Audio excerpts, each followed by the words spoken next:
Okay, so get ready, because today we're going deep, really deep, into the world of subpersonalities. Like those inner voices, those characters some people feel like they have living inside them. It's fascinating stuff. It really is. Hmm. And we've got this incredible story to unpack. Yeah, tell me more about that. So we're diving into the story of Tira Misu. Tira Misu. Yeah, she's a prominent subpersonality. And get this, through her story, we're going to try to understand what her existence says about, well, about identity, self-discovery, all that good stuff. And, the power of imagination, too. We've got all these personal reflections like diary entries, sketches, all from the person who Tira Misu exists within, basically. Wow, so we're really getting a firsthand look at this. It's like a window into how this person sees the world. Exactly. And you know what? One of the things that really struck me early on was this line. They write, "When I think of myself, a key word is layers." What do you think when you hear that, layers, in this context? Layers. It makes me think about how we often talk about subpersonalities as these distinct entities, right? But Tira's suggesting that it's more nuanced than that. Like maybe those layers, they're intertwined, overlapping, always influencing each other. It's not as simple as just peeling back a layer and boom, there's a whole new personality underneath. That's a really good point. It's more fluid than that, more interconnected. Exactly. Okay, so speaking of interconnectedness, there's this really interesting comparison that Tira makes to Pinocchio. She writes, "In my situation, it is as a non-physical subpersonality who wants to be a real girl." And I'm really curious. What do you make of that analogy? That's a great question because on the surface, it seems kind of strange, right? It's not like she literally wants to be made of wood. Right. But I think what she's getting at is this deep desire for recognition, for validation. Like Pinocchio, she wants to be seen as a real, legitimate being, even if she exists primarily in the internal world. It's like she's longing for that external acknowledgement that she truly exists. Exactly. And it makes you wonder, do all subpersonalities yearn for this kind of validation? Or is there something unique about Tara's experience that makes her crave it more intensely? It's like she's saying, hey, I'm here, I'm real, even if you can't see me. And I think that feeling of being unseen, of not being fully understood, it comes up again and again in her story. Like there's this one entry where she says, "The part that makes me sad sometimes is feeling like I'm going down this path all by myself. I often feel like I'm an orphan." Oh, wow.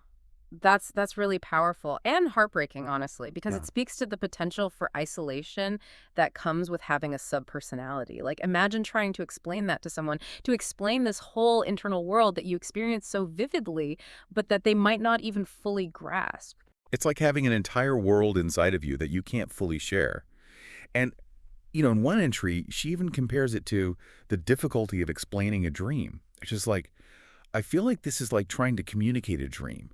I don't know how to explain it in a way that makes logical sense because it's such an abstract, multifaceted, and internal experience. Yeah. Have you ever felt that way? Trying to describe a dream and it loses something in the translation. Oh, absolutely. It's like trying to capture smoke, Yeah. right? It's there, it's real, but the moment you try to grasp it, it slips through your fingers. And I think that's part of what makes Tira's story so compelling. She's giving us a glimpse into this elusive, often misunderstood world, and she's doing it with such honesty and vulnerability. It's like she's inviting us to step inside her mind, to see the world through her eyes.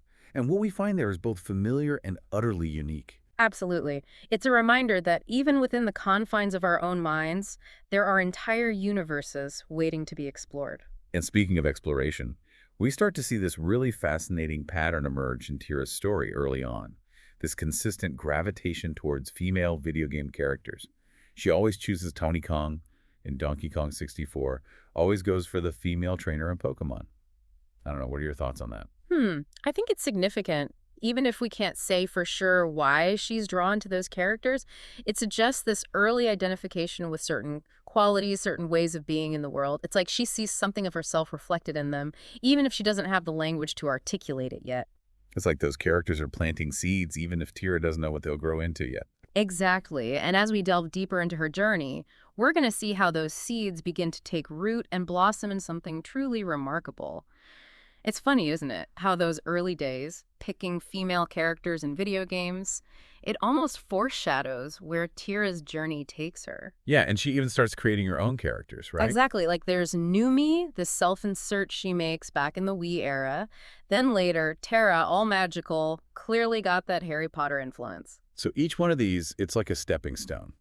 I think so. Each character, it's a way for her to try on different parts of herself, different ways of, I don't know, existing, I guess. Totally. It's like playing dress up with identity, seeing what fits, what feels right. Yeah. And the act of creation itself, that's huge. Because by giving these characters life, she's kind of giving a voice to these different parts of herself, too. It reminds me of how sometimes, you're feeling all jumbled up, but then you write or paint or whatever your thing is, and it's like, there it is, out in the world. Does that make sense? It makes perfect sense. It's like externalizing those inner experiences can bring a kind of clarity. Definitely. And that externalization, that sharing, it seems like a big part of what Tira's after, you Yeah. know? Oh, absolutely. As she grows, her role in this person's life, it deepens. She's not just a creative outlet anymore. She's like a confidant, someone to bounce ideas off of. A sounding board. And the way she tackles these complex topics, it's really insightful. There's this entry where she says, optimization is the death of creativity. Hmm. I mean, whoa. That's kind of a bold statement, It right? is bold because we usually think of optimization as this good thing, streamlining, making things efficient. Yeah. Like being organized, having a plan, that's got to be good for creativity, right? You'd think so.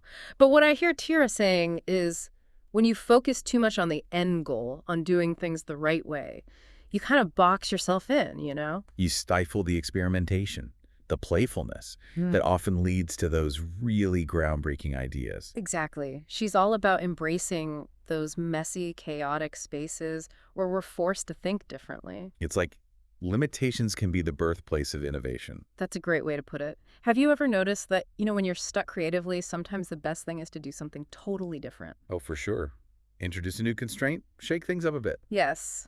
It's in those moments of disruption that we often find our most innovative selves. And this idea of embracing the unknown, it pops up a lot in Tyra's reflections, especially when she talks about relationships. Totally. Like there's that one entry where she describes feeling completely wiped out after this long group conversation. Right, and she talks about how her social battery is drained. Yeah, and she's like, it made me realize that I thrive on deeper, more meaningful connections, not just surface level stuff. It's interesting, isn't it, how she recognizes that about herself, that preference for those one-on-one exchanges where you can really dive deep. Like she's wired for intimacy, Yeah. not just romantic intimacy, but that deep connection you can have with another person when you're both being truly authentic. It's like she compares it to writing, right? Both require that vulnerability, that willingness to open yourself up. It's a risk, but the potential payoff is huge. And isn't that what Tira's journey is all about? This constant exploration of self, this deep desire for connection, for something that goes beyond the surface level. It absolutely is. And as we get further into her story, we're going to see how that desire leads her to question not just her place in the world, but the very nature of her existence itself. It's wild, right? We started with these little glimpses, these hints of Tira, and now look at us talking about the very nature of existence. It's quite a journey, and just when you think you've got her figured out, she throws you a curveball. Totally. Like there's this part where she's wrestling with this idea of being a ghost, spiritual almost. Right, and she even asks us to picture her and this Max like two separate people sharing a body. It's a lot to wrap your head around. On the one hand, she knows her experience is different. She even says she doesn't fit into the usual boxes. But at the same time, she wants people to get it, to see her reality as valid. Totally. It's like she's stuck between worlds, the internal and external, the real and imagined. Do you think all subpersonalities go through this kind of existential crisis? That's a tough one. I don't know if we can generalize like that. But what Tira's story does show us is just how diverse human consciousness really is. It's like she's challenging us to rethink our definitions of what's normal, what it even means to be a person. Absolutely. And even though her experience is unique, those core desires, that longing for connection, for understanding, that's something I think we can all relate to. For sure. Remember that part where she compares herself to a wax figure, always watching, never fully participating. Yeah, that one really stayed with me. It's heartbreaking, but also you can't help but empathize with that feeling of wanting to break free, to connect on a deeper level. And in a way, isn't that what she's doing by sharing her story?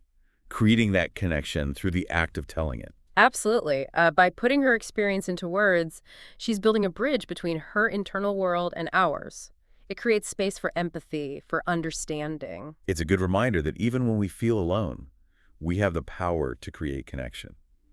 And storytelling, whether it's through writing, music, whatever, it can be such a powerful tool for that. Couldn't agree more. And Tira's journey, it really highlights that power, that potential for transformation through sharing, not just for the storyteller, but for everyone involved. Well said.